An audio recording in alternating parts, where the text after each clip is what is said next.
and say a very, very warm welcome to this fifth and final installment on the 5 stages of the path. So as always, let's start in the very, very, very best way. Let's start with the right motivation, thinking we're here and we do 2 main things. Either we're studying or we're meditating. So today we're studying together. And so let's do that for everyone. As we saw last week and we'll see again today, this path takes us to a place where we are no longer me in a bubble, but we are part of everybody. And so we preempt that, we plan for it in advance by already trying as best we can to think for everybody. And so we need our mind, our amazing thing, your mind. Not your body, bodies come and go. Your mind you've got forever. You will never get out for 1 second. This may be terrible news, but it's the truth. And we can't hire somebody else's mind, even if you've got all of the trillions of dollars in the world. Our mind, even though it's non-existent and void by nature, will be our home until we're Buddha. And that may take a few cosmic eons. So this wonderful thing, which is our mind, currently parked in this body somewhere on planet Earth, with arms and legs, a tongue that wobbles, this mind needs for the teachings to become a big mind. And big means inclusive. So we include very specially our parents, because without them, we are not incarnate here to learn Dharma. And our siblings, all of those who figured strongly in our life, positively, helpfully, harmfully, negatively, it doesn't matter. They are our karma and they're part of our psychology. They'll be back, all of them. So we include them very, very specially as we extend our mind to include everybody. And then this big mind, this inclusive mind, is a loving mind. So we try and love everybody as much as we've ever loved anybody, and even better, because the anybodies we've loved have been humans or pets. And although it may have been marvelous, there are always imperfections. And so with our Dharma love, we try to love everybody in the purest possible way, which means without self-interest. Then a happy mind, because we have Dharma. This mind which is forever and will be your home, life after life after life. It has one very, very best friend that will never let you down. And that's the truth of Dharma. And so far in this life, look, we got here. We got here. We know this much. We've experienced this much. Our hearts are open. Our minds are open. This is a great cause for gratitude and rejoicing. Because when we pop our clogs or croak or whichever word you use, pass away, go over the rainbow bridge, we're going to have to start all over again somewhere. So you have Dharma today. This is wonderful, wonderful. So we have a happy mind, big mind, and a loving mind. Sonje chodon soje chonomla jancho badun dane chapsunje. Dagi jinso jipe sunomje drola penchera sonje dropara shu. Semchen tamche dewa dang dewe jodang dempara joche.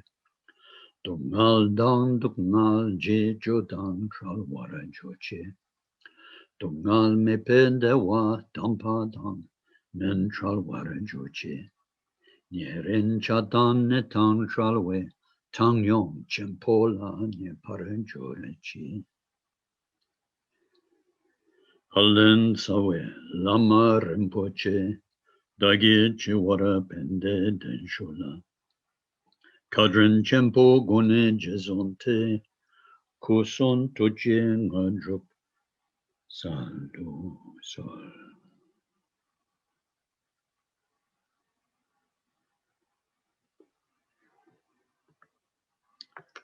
Thank you. Thank you. So where did we get to last week? Well, we got to the first bodhisattva level, and which is actually the stage of insight, the third of our 5 stages, insight. And it's called literally the stage of seeing. And if you remember, it's because at that point there's a flip over.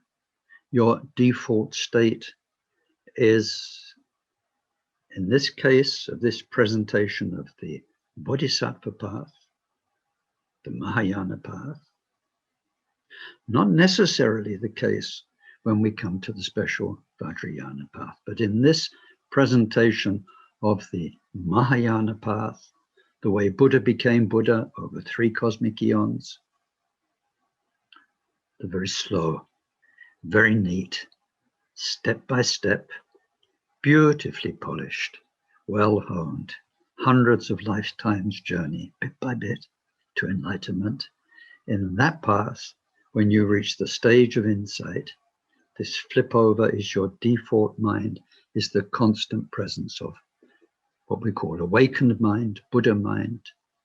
For us, it's Buddha nature because it's our nature we haven't discovered. There is real. So we can't really call it Buddha nature anymore in that sense. Buddha reality is there. So, and then last week I concluded quickly by saying, and then the next 9 bodhisattva levels, which is called the stage of cultivation, is the time during which we cultivate that insight. And that's what we're looking at today. And then the end of the journey, which is total enlightenment itself. We have various things to cover. I hope it won't be too confusing. So let's start and see how we get on. First, I want to go back and examine this idea of path. Because we're studying the 5 stages of the path. The path is the most famous thing about Buddhism. Just like Jesus is the most famous thing in Christianity. It's Christianity. What are we all about? We're not about a divine being. Not even Buddha, because Buddha just showed us the way. We are about Dharma, this path. And when we come to Vajrayana teachings, which we're not here, this whole course of the 5 stages is classical bodhisattva Mahayana teachings. But when we do come to the Vajrayana teachings, or Mahamudra, or Dzogchen, which are part of Vajrayana, it's said that the idea of a path, if it's not very, very clearly understood, becomes an obstacle. An obstacle. So we're not there yet, but you may have seen that, and we need to handle that very carefully. We're not going there today. But this idea of a path. We're seeing a journey which takes this precious thing that we are, this mind, to its innate purity, total goodness. So from that point of view, it can be expressed very simply. From another point of view, everything we need to go to from where we begin in this life, our jhana journey, until we reach mind's natural, spontaneous completeness, is quite complicated. So let's take an example. It's not an example from the scriptures. It just popped into my head this morning, but it may help. Sunrise, or not just sunrise, the whole process from night to midday. Now, if you know what's going on, then the sun's been there all the time, and planet Earth is slowly turning on its axis, which means that somebody parked on the surface of the Earth is going from day to night and day to night. As that happens, so that's just so simple. It's turning, the sun's just there, and all of that process happens.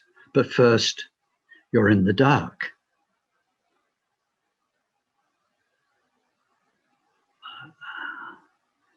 Of course, we've had previous days and nights before, but if you didn't, somebody might need to show you their phone. And they tell you, you know, the light will come. What? Yes, look, I took a picture of it yesterday. Look, this is what daylight looks like. Oh, and you'll see where you are. Yeah, but I can't see a thing. It's pitch black. Just some very, very vague shadow here. No, you'll see everything. There's mountains, there's rivers, there's an ocean over next to the mountain. You'll see all of that. Come on. Look, wake up, be real. It's black. Just accept it's black. But then slowly, slowly, there's that first lovely word in French, lueur, the first tiny, tiny glow of light over to the east. And then it's a bit more in color, and you can start to see the vaguest of shadows. And then gradually those dawn colors come up, and everything's different. It's not dark anymore. It's not black. It's actually quite beautiful. And then there comes a point, which is like the first bodhisattva level, where you see where all the light is coming from, because the sun pops its nose over the horizon. That's what's been doing all of this light stuff and made the colors in the sky of the dawn, and it's all changing. And then gradually the sun rises and rises until the day reaches its fullness of activity. And because there is light, people can go about their work, they can meet each other, lots of things happen. It's not like the dead and the still of night. So if we described all of that as a path, a journey, it gets very, very complicated. But behind it, something very simple is happening. The sun and the earth's turning, and all of that happens. So we have this mind.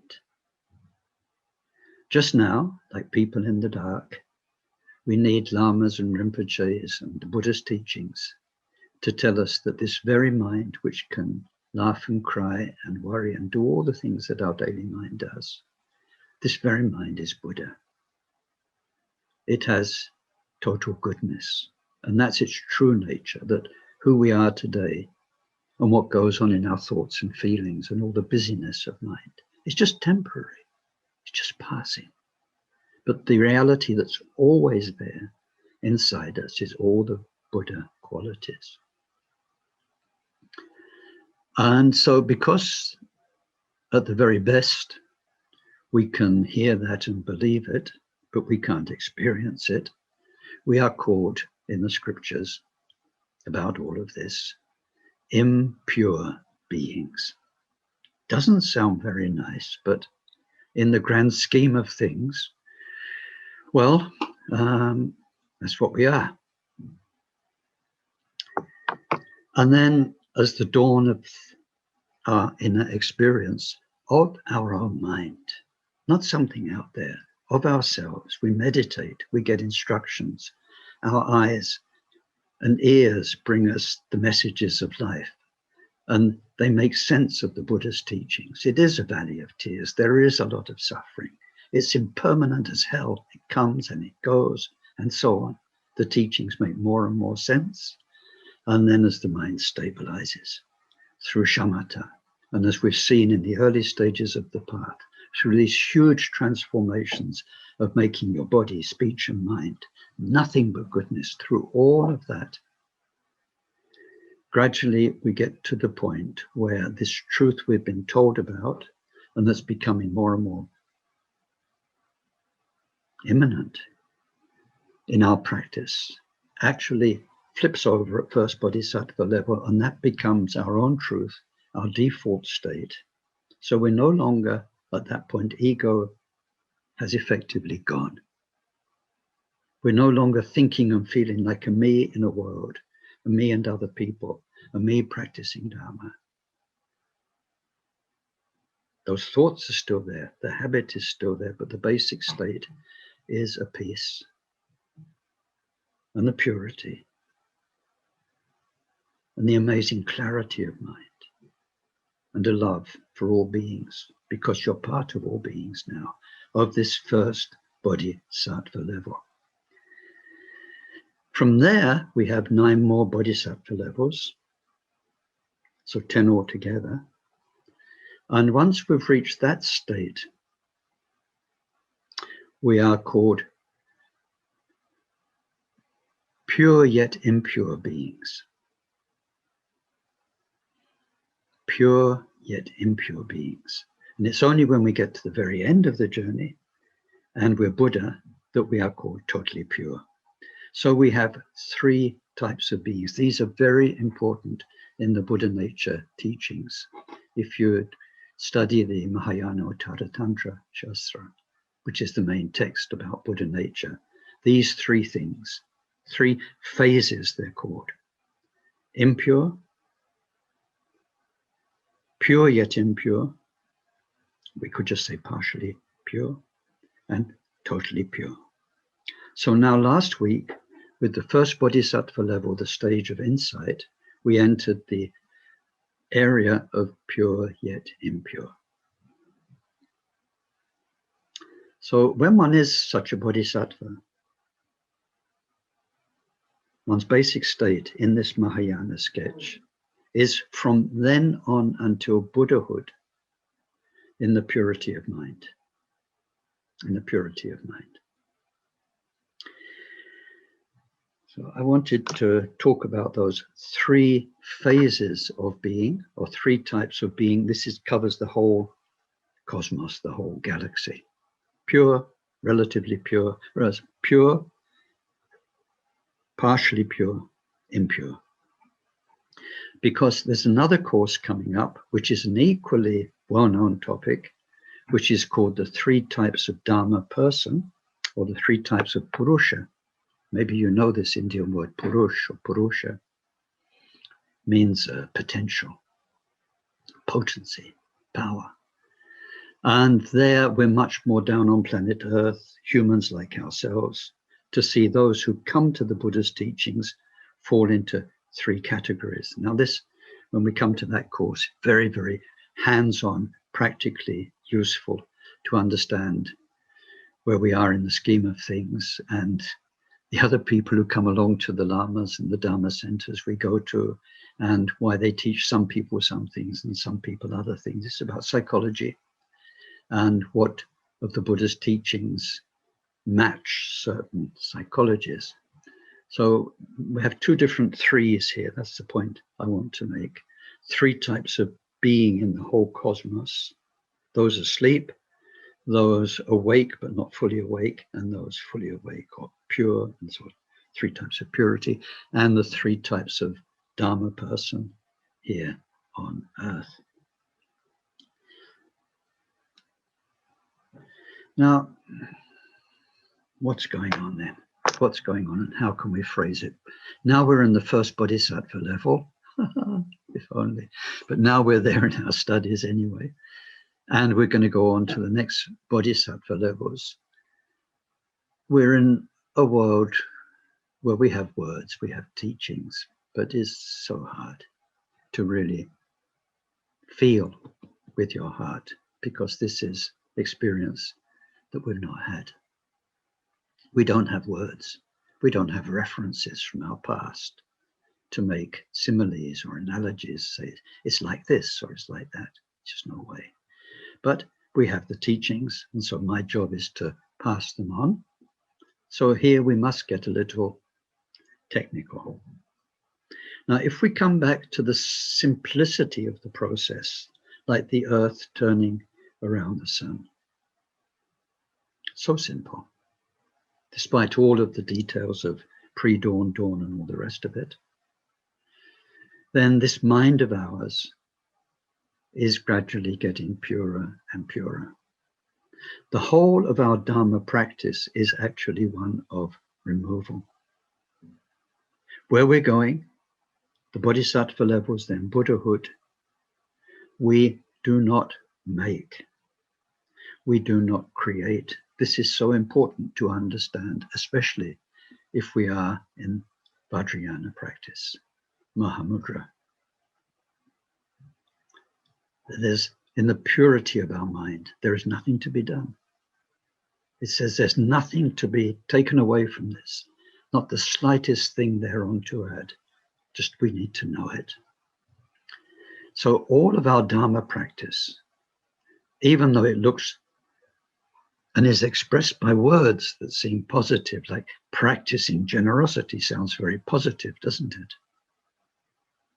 We talk about practice and doing good deeds with body, speech, and mind, practicing virtue. But actually what we're doing is changing our habits so that we, first of all, don't harm, and secondly, don't limit who we are. So we don't harm ourselves and others. We learn not to. So when we practice generosity, we're actually learning not to be mean, learning not to be afraid to give, learning not to be afraid to give of ourselves. And as we saw a little bit last week, in that first bodhisattva level, the stage of insight, this becomes enormous. Or the fear that usually comes. We had 5 fears, if you remember, that are very much part of ego and that stop us giving of ourselves. They go away. We will give anything, including our life, to help others, because we know the truth of who we are. We never lose it. If the body dies, so what? It's a surface detail now. Surface detail. Whereas when we're in the world of karma and reincarnation before the first bodhisattva level, fear of death, fear of poverty, and all so many things, very, very strong. So in that first bodhisattva level, we've really stripped away the fears that make us be amazingly generous. So we need to get our head around this idea that Dharma is destructive. Doesn't sound nice. Doesn't sound nice. But it's the truth. We are destroying obstacles. Now, the reason I need to say this is because the whole way the journey through the 10 bodhisattva levels is expressed is in terms of what's left to be removed from your mind so that it can go from purity to purity, from skill to skill, from wisdom to wisdom, from power to help others to more power to help others. What needs to be taken away, not what needs to be added, what needs to be created. It's all in terms of removal. So that once now I've mentioned, that's kind of basic notion, the whole journey being one of removal.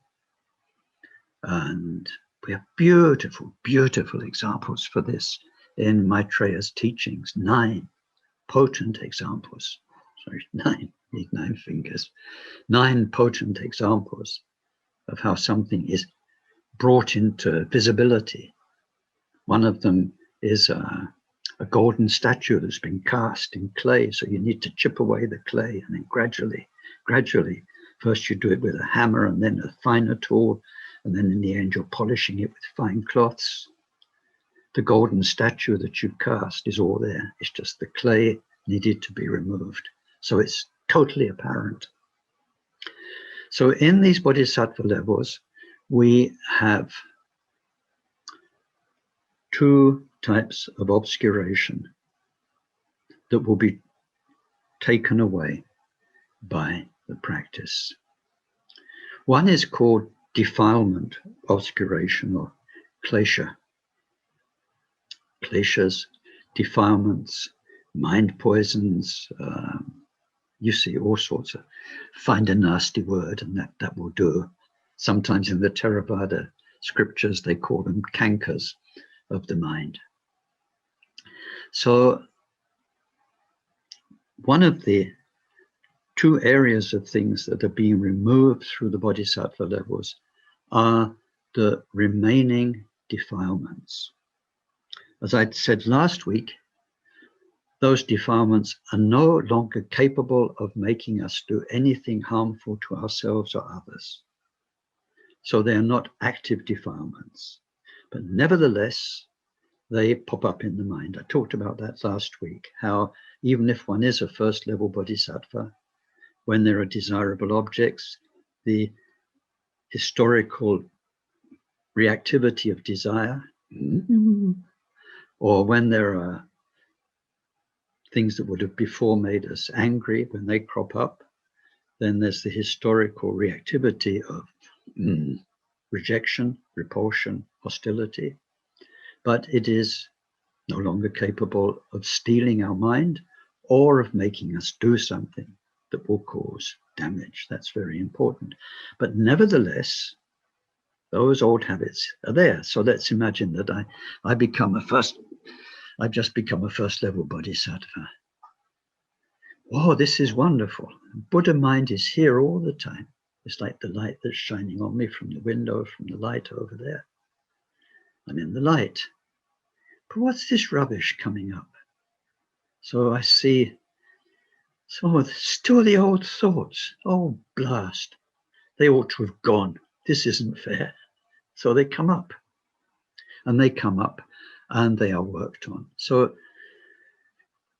when we look more closely into defilement, as we did in the course on consciousness, then we see that the anger and the lust and the jealousy and the pride and all of that come from an illusion of self and others, the story of me, the story of others, dualistic thinking.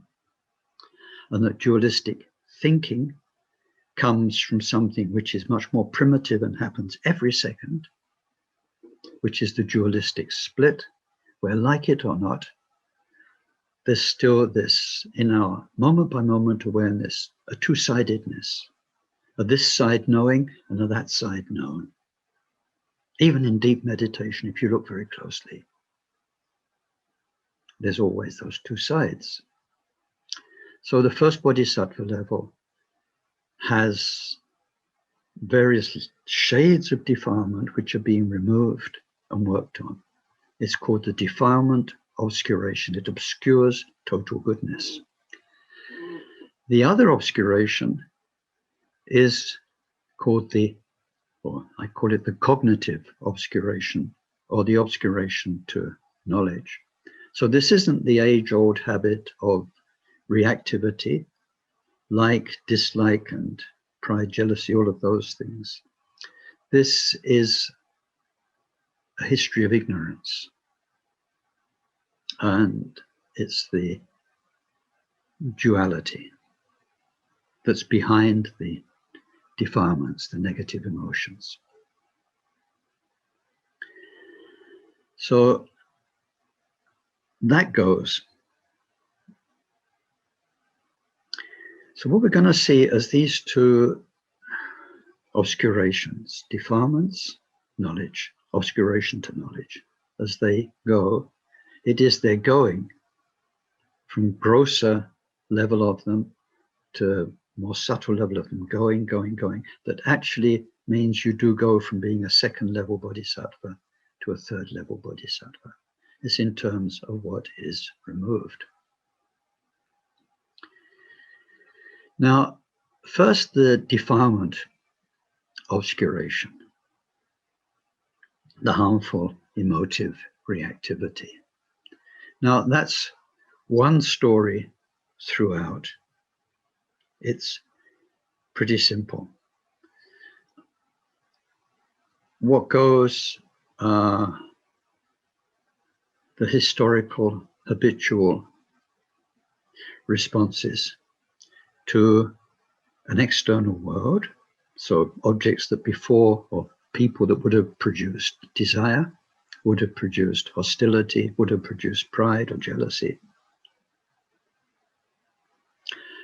Externals or internals, Memories, memories of good things, bad things.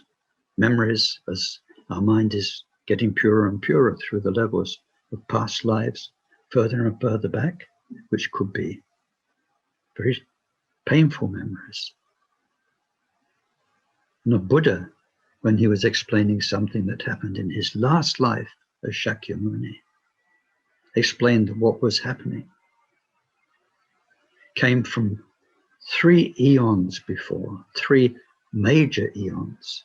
Within major eons, there are minor eons and sub-eons in the minor eons. 3 major eons before becoming a bodhisattva, he had killed his mother.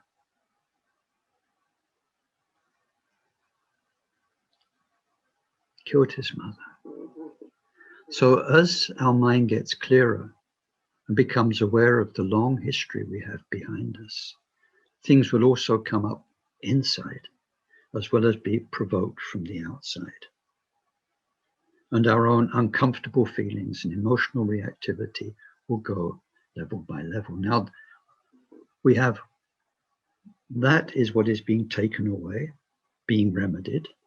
And we have just one remedy from this first bodhisattva level all the way up to Buddhahood, just one remedy, which is remaining in the true nature of mind.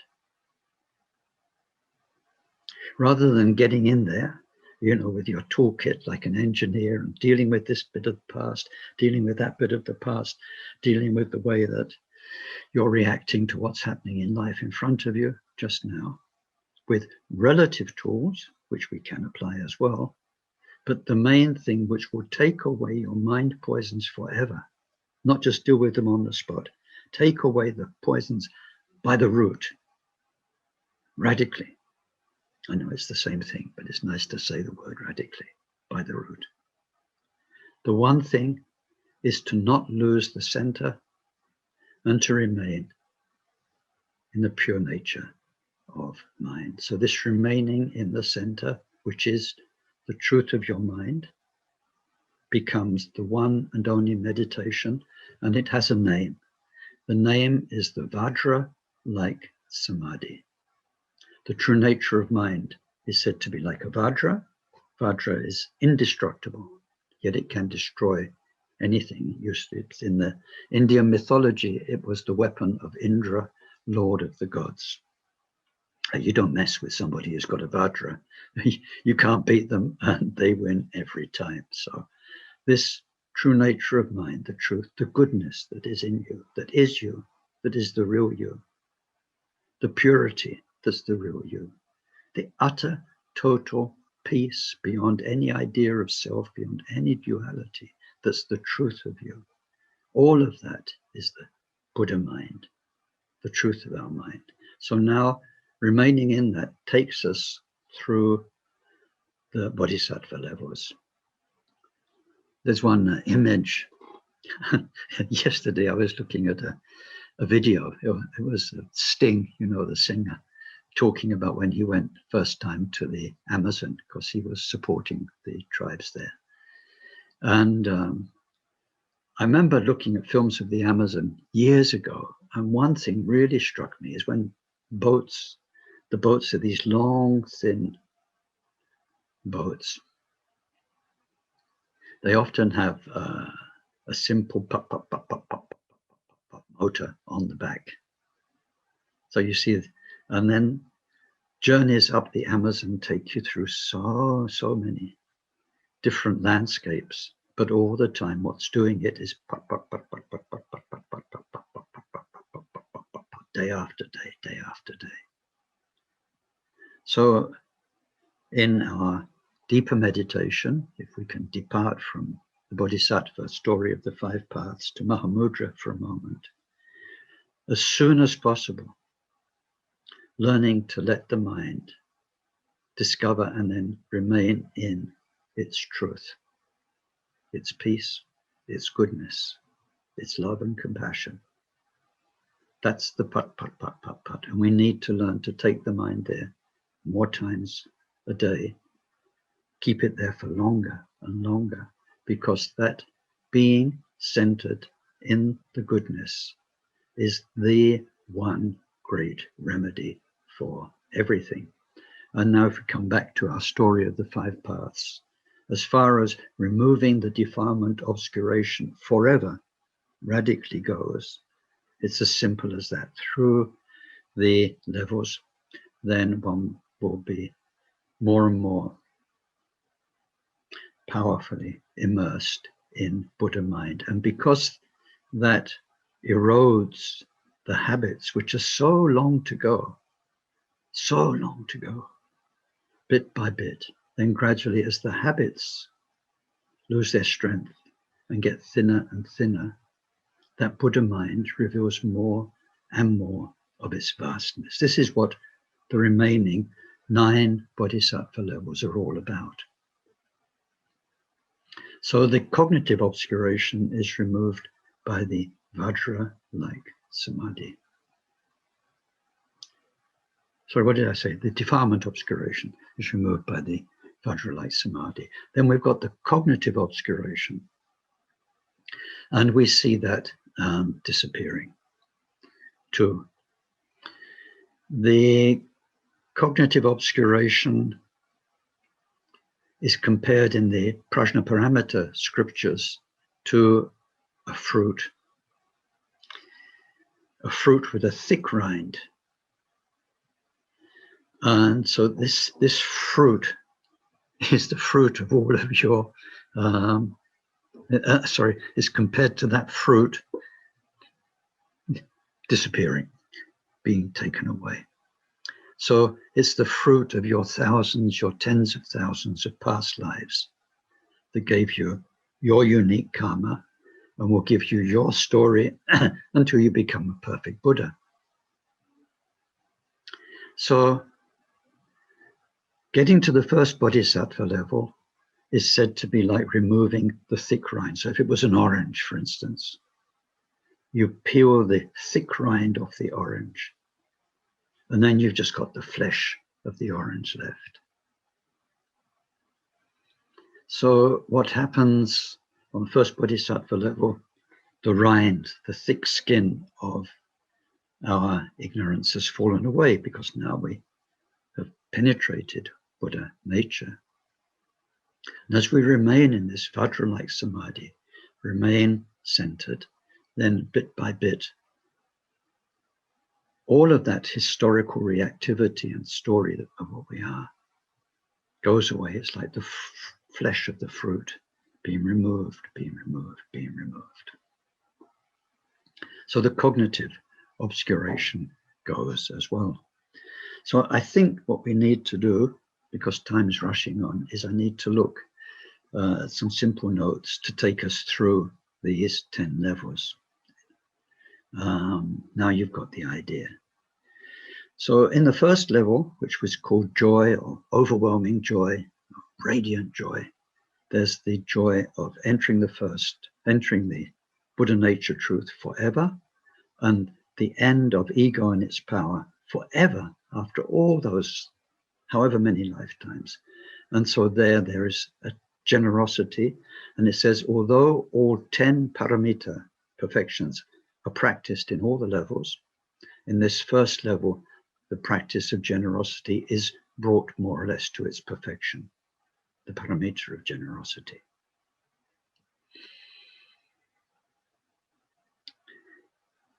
And now what we'll have as we go through the levels are levels 2, 3, so we've got 1, 2, 3, 4, 5, 6, and 7 are the long journey. So that in the Buddha's case took 1 cosmic eon, more or less. Long time, lots of reincarnations or emanations. From levels 2 to 7,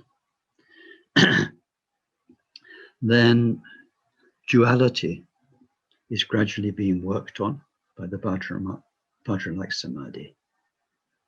And in levels 8, 9, and 10, duality is gone. It's a huge difference. So although we've got impure beings, partially pure beings, the bodhisattvas in the levels, and totally pure who are Buddhas, When we look at the 10 levels, now we come down to 3 stages of those 10 levels. The first level, the breakthrough level, which can be very quick. Very quick. Levels 2, 3, 4, 5, 6, 7, where there is work. And then what are called the last 3, 8, 9, 10, which are called the exceedingly pure levels. So breakthrough, and then long work of purification, and then very great purity. So the second level is called pure, and pure conduct, right conduct, is the paramita that's brought to perfection there. The third level is called illuminating. Excuse me. Oh gosh. Sorry, that wasn't very nice. Illuminating. And it's very similar to the fourth level, which is called radiant. It's just a question of degree. So the third level, illuminating, much is illuminated. On that third level, then the paramita of forbearance is brought to its perfection. There are all 10 paramitas, but in that level in particular, the work is forbearance.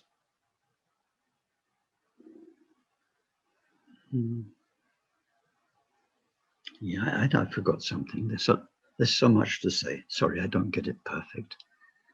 I told you about the Vajra-like samadhi. Let's make it simple. It's not simple, but let's make it simple. And let's say if in the 10 bodhisattva levels, you had on the cushion time, meditating, and off the cushion time where you're a bodhisattva helping people. On the cushion time is straightforward. You're in Buddha nature, and that does all the work. Off the cushion time, you've got the results of your past karma and your past prayers, and an ever-increasing activity to help other beings. It's in that helping on the relative level in what's called the in-between meditation states or the post-meditation state where all of these paramitas and training apply. Mostly. So pure conduct, if you're just sitting on a cushion or if your mind is beyond samsara and you're in a state of Buddha nature, what does pure conduct mean? Bringing pure conduct to perfection means, in the second level, means that there are endless areas of activity where we're engaging with humans, with animals, with life situations, like the Gampopa is, like Taisitupa is. It's very real. And it gives the ground and the circumstances whereby the muscles of purity in your conduct can be brought to perfection. And Milarepa puts his finger on the meaning of this paramita of right conduct. He says there is just no agenda. There is no personal agenda. It's all gone. No deviousness. Everything is totally straightforward. Pure love. Somebody needs this, and you're working on giving it to them. Oh, gosh, I'd like to make lots of reflections, but I won't. Fortunately, time saves me. Buddhist teachers with agendas, Buddhist teachers and self-promotion, and all this kind of thing. It's sickening. It's sickening. But anyway, on this level, with our second level bodhisattvas, there is the purity of right conduct. On the third level, it's forbearance, because the right conduct in very real, off the cushion, human situations is testing. It tests. And forbearance means you don't get upset anymore. And the reason you don't get upset, and this is what Milarepa again puts his finger on what is forbearance, is that you recognize the shunyata, the voidness of all the life situations that are part of your landscape. On the fourth level, which is called the radiant one, then there we bring to perfection the parameter of diligence. And diligence doesn't mean hard work in that case. It means there is joy. There is joy in what is being done. I can't imagine it. It says even bodhisattvas in the level before that can't imagine it, can't imagine it, can't imagine it. When we look at the numbers, if you remember last week, I can't go over them again, the 12 special aspects that appear in the first bodhisattva level, and how you can be in 100 pure lands, see 100 Buddhas, help 100 sentient beings. These go up from 100 to 1,000 to hundreds of thousands, number of grains of sands in the Ganges, to numbers your mind can't even wrap itself around. So it is to imagine, and we can't, but you are your mind, which is becoming the endless mind of Buddha. It's getting vaster and vaster. It's present in more and more beings' worlds. Can you imagine what it's like to have a pure mind? And I mean, even if a poor Buddha got involved with Ken's mind, this Ken is so complicated. I'm such a mess. I'm so sorry, Buddha, to give you all this trouble to sort me out. How boring, how painstaking. And if one imagines, which you can't, millions upon millions of beings and being present through all of their stupidity, all of their 2 steps forward, 3 steps back, all of their lifetimes deviating into something else and then back to Dharma, back to awakening, and so on. Diligence is discovered at that level as a deep, deep, deep joy within Buddha nature. The joy of Dharma, the joy of the gift of Dharma. So that's called radiant. And then the next one, 5th level, is called hard to practice. And it's where the paramita of meditation is brought to its perfection. Now, for us, meditation is shamatha, vipassana, it's visualizations. Here it says these bodhisattva meditations, they said worldly beings could never even imagine where the mind can go, what it can experience, and what can be brought out of those states. Sometimes we get a clue if you do read the Mahayana scriptures like the Golden Light Sutra and those type of sutras, Lotus Sutra, then we start to get a glimpse of these bodhisattva landscapes. People talk about dakas and dakinis a lot, to see themselves as dakas or dakinis. But sometimes when there's a real glimpse of these, they are higher beings, higher worlds. I remember one experience, if I can share it, really struck me. I was working back in goodness knows when, 80s or 90s, on one of the first computers with a huge cathodic tube. And they got very hot. And so flies love them. And flies would often settle just where you're doing word processing. So you get a big fat fly walking across where you're typing your text. At that time, I think I was working on the Buddha Nature text translation. And I just stopped in my tracks. I thought, what's it like being that fly? It's involved with sort of eating, licking something off a screen. It's got these strange eyes that see the world around it. Goodness knows what it makes of Ken, and what's going on that screen. It can't have a clue. The Buddha's teaching about Buddha nature. And I thought, gosh, I'm like that compared to these bodhisattvas in the level. I'm like the fly on the screen. No way I can imagine. So the paramita of meditation, and in particular, if we get down to really what's going on, despite the outer manifestation of Pure Lands and everything, what's really going on is the mind has to be fine enough to recognize and deal with the fine impurities. You know, like the way in the gross way we need to overcome distraction and bring our mind back to the focus. Here, the mind history that comes up is very, very subtle. And dealing with it, knowing how to remedy or when not to remedy and so on. In the off the cushion stage, on the cushion it's always the same, you're in Buddha nature. But in the dealing with the relative, it becomes very hard because it is so fine and so very subtle. This leads us to the 6th level, which is called revealed. So in there, the paramita of the prajna paramita, wisdom, is revealed. Shunyata, which has been experienced, of course, since the first bodhisattva level. But it gets deeper and deeper. And the fullness, the full extent of prajna paramita is revealed. And then in the 7th level, it's got a nice name, it's called far gone, because now there is no more truth, but there's still work to be done.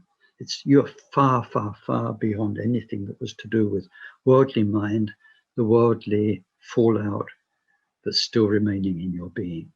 So pure. And so that's called far gone. And in there, the paramita of skillful means is brought to its perfection. That takes us into the 8th level, which is called immovable, because the barrier between the 7th and the 8th level is where duality goes. And with now the 8th, 9th, and 10th levels, the mind is very pure because it's no longer the victim of the dualistic split.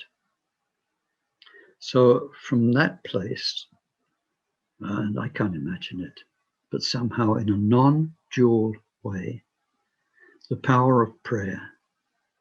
And prayers are very dualistic when you think about them. Praying for something, for somebody, praying to some. Prayer is normally for us very dualistic, but from that place beyond duality, there comes a power to create prayers, and for on the relative level of interaction with beings, for one's wishes to have power and to bless and make things come true. That leads to the 9th level, which is called excellent intelligence, outstanding intelligence. And there, the paramita of powers is brought to perfection. If we've got a moment, we'll come back there because it's important. This takes us to the 10th level, which is called the cloud of Dharma, because it's like this is from India, the monsoon clouds, which are enormous and which rain down day after day after day, billions of tons of water. So the Dharma activity of a 10th level bodhisattva is the same as a Buddha. Same as a Buddha. Whatever a Buddha can do to help beings, a 10th level bodhisattva can do just as well. And to just the same extent, there is no difference. And so what the scriptures tell us is, then why don't we call them Buddhas? Well, there's no difference in their activity to help others, but in their inner realization, their pranja, their jhana, their wisdom, there is a difference between them and the Buddha. Not a difference of quality, but a difference of extent. Now, what's happening here? I can't really describe it, but let me say what's happening.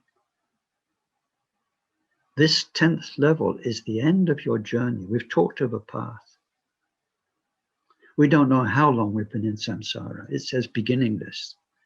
That's mind-boggling. Samsara has no beginning we can find, but it has an end. This is where you come to the end of your story. And the activity that you've developed through all the beings you've met in your story as a human, as a bodhisattva, as a great mind of the bodhisattva levels, and the activity to help them, all of that's coming to an end. So even though the activity may be extensive and involve billions of beings, it is still limited because beings are infinite. Infinite. It's like these days when we get an idea of how big the cosmos is, how tiny our solar system is compared to the galaxy, and how the galaxy is part of a much larger, and that's much part of a larger one. You just can't take it in. So from 10th level to Buddha is going from something incredibly vast to something without limit, filling all of time and space, whatever that means. So it says the difference in realization between a 10th level bodhisattva and a Buddha, wait for it, it's like the difference of quantity of water in an ox's hoof print. So it's the year of the ox, it's just starting, an ox's hoof print, the amount of water that that can hold, and the amount of water in an ocean. So the inner difference, because from 10th level bodhisattva to Buddha, the story's ended. There is only what ever was, beyond time and all space. So the power of jhana is brought to perfection, primordial wisdom, brought really literally and truly to its perfection, because at the end of the 10th level, then you become Buddha. Now, what more to say about going through those levels? Let's have a quick look, for instance, at this cognitive obscuration and how the depth of shunyata, which is your default state, the Buddha mind, expands to more and more profound, or let's say more and more true understanding. As layers, it's always the same. Something peels away, some barrier peels away, and then the truth is there. Then another one peels away. So on the first bodhisattva level, because of that breakthrough, what we call the Dhammadhatu, the expanse of pure mind, timeless mind, is realized as being everywhere. It's present within, without, what we think of as material reality, mental reality, all is by nature the shunyata of Dhammadhatu. On the second level, that goes deeper, and the Dhammadhatu is realized to be the noblest thing of all things. The word for things is dharma. Of all dharma, Dhammadhatu is the noblest. On the third level, where forbearance is being perfected, then one realizes what are the favorable conditions in all their complexity and variety for bringing shunyata awareness to the mind of this one, that one. It's a breakthrough into insight into the conditions that can help people wake up.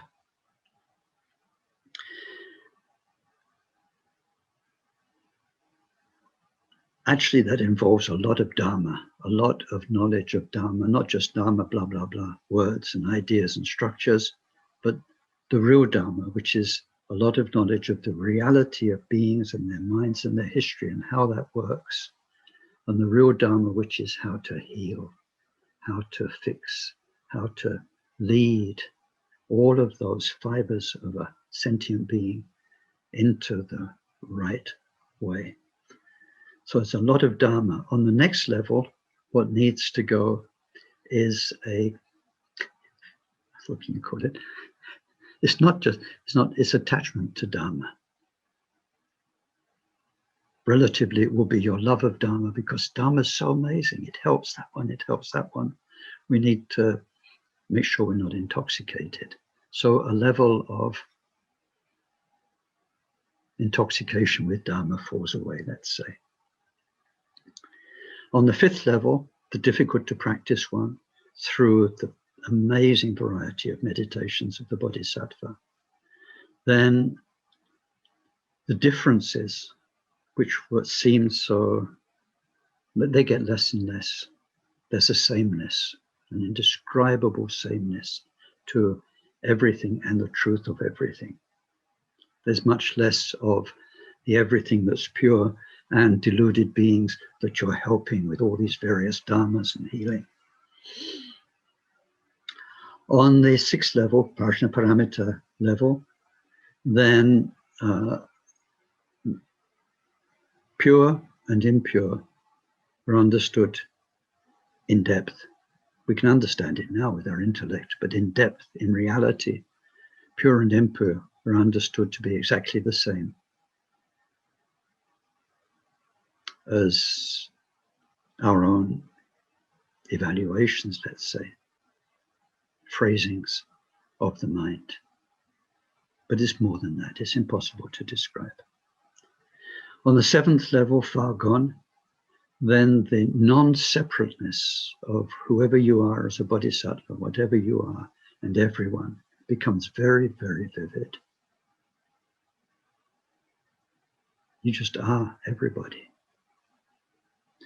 On the eighth level, then even though so far, remember, this is where duality is gone. There's been a journey and somebody on a journey.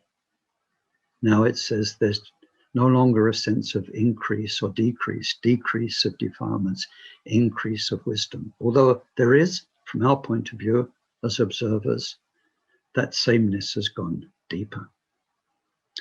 Now on the ninth level, which doesn't get a lot of press, the ninth level, but it's actually quite special. It's there that powers appear, and although time's ticking on very quickly, I'd like to talk about these powers or read you a little bit about them or just mention them. So depending which scriptures you go to, you've got 4 powers or 10 powers. When it's 4, then, and these are powers. 1, remember, we're 8th, 9th, 10th level. And the 9th is where these are worked on. 1 is over not conceptualizing. Well, this is where, in reality, it's where the last of the thoughts go. They have to go. The mind that thinks, even in the most subtle ways, even for split seconds, needs to be worked on through the Vajra-like samadhi. And there's power to do that. 2nd is a power over very, very pure realms. I need to come back to that. 3rd power is a power of primordial wisdom. And the 4th power is a power of spontaneous activity. So that's putting it in general.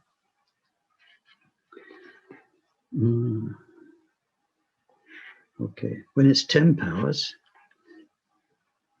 these are really interesting. And these are interesting because they're relevant to us in a way. You know, all this Tibetan New Year, thereabouts. So with Tibetans, we've got the Vajrayana, we've got all these lamas, rinpoches, and there's a lot of personal devotion, which is very controversial these days with other Buddhist schools. You know, lamas sit on thrones, and why do we value them so much? And do Karmapa Chenno rather than Dharma Chenno, you know, and things like this. Why?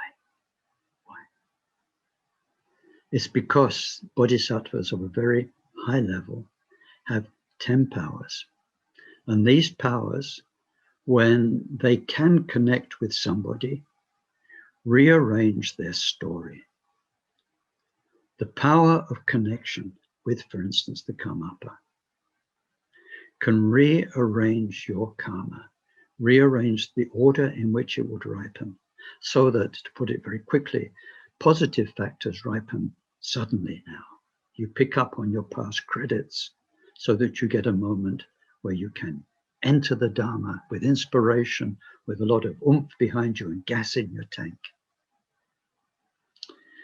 It reorganizes your karma. Then you've got gas in your tank, that your biggest obstacles that need to be dealt with so they don't mess up your coming lives present themselves as interesting life circumstances.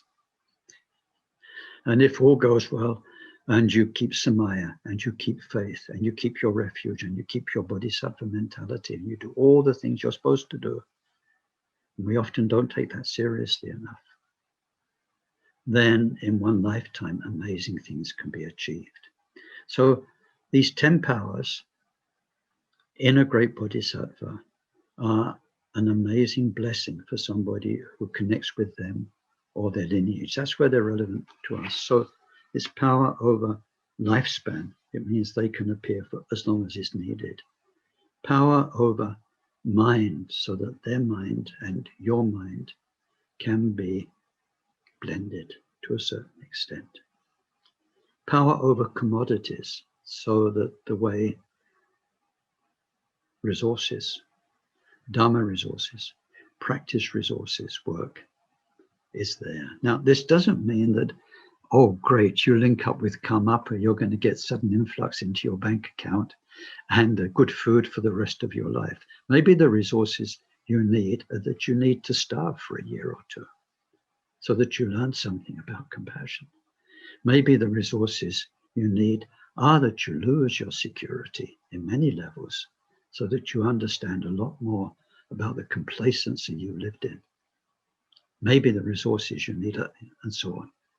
So it is this spontaneous power over commodities and over karma and over state of rebirth. So a powerful connection with a bodhisattva on the 8th, 9th, or 10th level's mind can help you when you die get a rebirth you normally wouldn't have had that will help you.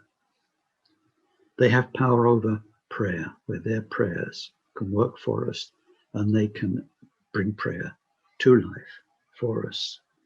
Power over intentions, power over what seem to us as miracles, power of primordial wisdom, and power of teaching Dharma. Now, those 10 powers become perfect to Buddhahood. When we look at Buddhahood and what it is, then we have 64 qualities. And so of those, you've got 18 distinctive qualities, you've got 10 powers, you've got 4 fearlessnesses and 32 special marks. So these 10 powers in the 8th, 9th, and 10th levels are being honed to a great finesse. So the 9th level, excellent intelligence, is where the 4 powers or the 10 powers are really worked on, the paramita of powers. And then the last one, cloud of Dharma, 10th level bodhisattva, is where many bodhisattvas spend a very, very long time. Now, I've got one more thing to quickly rush in, which I forgot earlier on. It's a generality. It is something that is good to know. I mean, you'll probably forget many of these details, but generally what goes on in the 10 bodhisattva levels. And it's 3 things. They're encapsulated in 3 words in the Tibetan. And we can say, what can we say in English? Offerings, teachings, benefiting. These are the 3 main activities. Now, it's a bit of a, I can't say a shame, but sometimes in the scriptures or in the text, when you read about these, it doesn't sound very thrilling. It says, oh, you know, now you'll be able to make offerings to 10,000 Buddhas. I mean, does it mean you're going to be like some kind of cosmic waiter all the time? I don't know if you've seen some of these Tibetan ceremonies where often you get a procession of people with offerings for the Lama. They've got little statues, symbols of this, symbols of that. Then they come carrying food, carpets. You know, it takes an hour, 2 hours sometimes.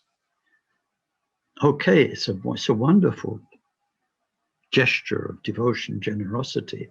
But you think, gosh, am I doing all of this practice so I can just be up in these worlds full of shining Buddhas and lotuses, and serving them tea and making them offerings all the time, which is what it looks like in some of the sutras and some of the scriptures. And I think the surface word needs to be backed up with what's really going on.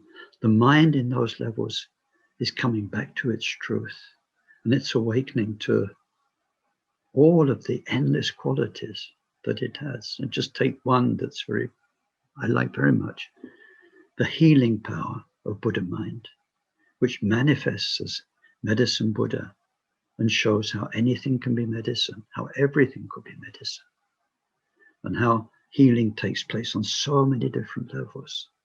As one breaks into that understanding and has a vision and a presence of the medicine Buddha from deep within, your feeling is, I would give anything and everything I am, everything I have, for this ability to bring healing to the world, to bring healing to people. So the feeling of offering, of devotion, is because of the preciousness of what's being discovered, where everything that was valuable to you before then kind of drops away in importance, because now you've found something even deeper. So the offering is one aspect. At the same time, the reason why you feel so devoted, so respectful for what you're meeting, is because you are receiving understanding, like the medicine Buddha teachings. So there is a learning, that's the second thing. Receiving the blessing and the learning, the transmission from all these myriad aspects of the pure Buddha mind. Then the third thing is, because of that, because you've connected, you've been empowered by those Buddhas, you've received their teachings, and your attitude towards it is proper, one of devotion, selflessness, then you can benefit other beings. So offering, receiving teachings, benefiting beings is what's happening in general. And so then when we come to those first two, the offerings and the receiving teachings, it's called cultivating the pure lands. It's kind of very agricultural. So anyway, we cultivate the pure lands. We discover in our minds all of the wonders in this great treasure house, which has always been within us. So then we come to the end, which is the fifth stage, which is nothing more to practice. Now we need to have that in the path, because we've had a journey through samsara where we didn't practice. And then we take refuge, we take the bodhisattva vow, we enter the path. And it says in the bodhisattva way, this usually takes 3 cosmic eons. The whole process is heading towards total, perfect enlightenment. And so when we get there, it's the whole raison d'etre of the path itself. And there is nothing more to do. There is nothing more to be done. And this takes us to really interesting areas which aren't the topic of this course, but about what is Buddha? What is it like to be a Buddha? Do Buddhas really have compassion or not? Can Buddhas be active to help other Buddhas, to help other beings or not? And this is where differences lie between the great Buddhist traditions of interpretation. You know, if the whole journey is to go totally beyond, you know, beyond, gone further beyond, totally beyond, bye-bye, gone for good. Gone from what? From suffering. So if Buddhas are omniscient and compassionate, now their minds have not just got one person suffering their own, but they've got several zillion, trillion beings suffering present. Is that peace? First of all. And if you're going to help those beings, is that busyness? What about peaceful mind? Can there be compassion and peace? These are deep questions, deep questions. So if we read Gampopa, then he quotes Milarepa's answers to these questions. And if you get to the first bodhisattva level, you'll find that without words, you've got the answer to those questions. When you get to the 10th bodhisattva level, you'll have a super answer to those questions. But what we need to know is this. It's the easy way, and there's a lot of truth to it, of putting it. When you become a Buddha, then you get what they call the 3 kayas. Dharmakaya is the changeless, timeless truth of mind. It's the same for all the Buddhas. It's it. It's the great ocean your drop of water dissolves into, beyond time and space, always has been, never changes. That's it. Dharmakaya, Dhammadhatu. But then you get Sambhogakaya and Nimanakaya, which is where your activity helps other beings. So the way that's described is, how does that happen without the Buddha going nuts? It's not easy helping beings. And if it's endless beings, how does it work? How does it work? So, and then when we read the Golden Age Sutra about the 1002 Buddhas who come in our particular area of time and space, it says this one's teachings last so long and touch so many tens of thousands of beings. This one is different. The Sambhogakaya, the Nimanakayas are different. So how does that work? Is that from today onwards, on our bodhisattva path, we're making prayers. 1. 2, we are connecting with other beings. Whether it's positively or harmfully, we have connections, karmic connections that we will turn into dharma connections. And as our path goes along and we meet more and more people in different ways, then, and we make prayers for them, these prayers develop momentum. And I think of it as a long jump. Do you remember long jump from, well, I didn't do a long jump since I was at school, so that's going to take me back another, 50, 55 years or something. You run like stink, right? You run along the track, boom, boom, boom, boom, boom, boom, boom, as fast as you go. And then when you get to the little line, you jump. When you're jumping, there's not much more to do because all the momentum for your jump took place when you were going like this, boom, boom, boom, boom, boom. So on our journey through the stage of accumulation, through the stage of fusion, and then the breakthrough to the stage of insight, and then the remaining 9 bodhisattva levels, cultivating the insight, is boom, boom, boom, boom, boom, boom, boom, boom, boom, boom, boom. Connecting with beings, prayer which becomes more and more important, more and more deep, we're seeing with the power of prayer. Then when you become Buddha, there is no more prayer, there is no more thinking. The momentum of all those connections means that from the state of your perfect Buddhahood, all those beings that you've been connected with will be benefited spontaneously. So this course isn't a teaching about that. We do have teachings about that, many of them, in the Buddha nature teachings and in the teachings on mirror-like wisdom, for instance, how that works. So I think I need to give you at least 10 minutes for discussion. So we'll stop the formal teaching there. There's so much more, but time's limited. So let's dedicate the formal part. Sonam diye tamche zikpani topne nye pedranam pamchene jegana che palak trukpa ye sipe sole drowa sho janchup semcho rinpo che maje panam je chore che pan yampa me pano kongne kongdo pel wara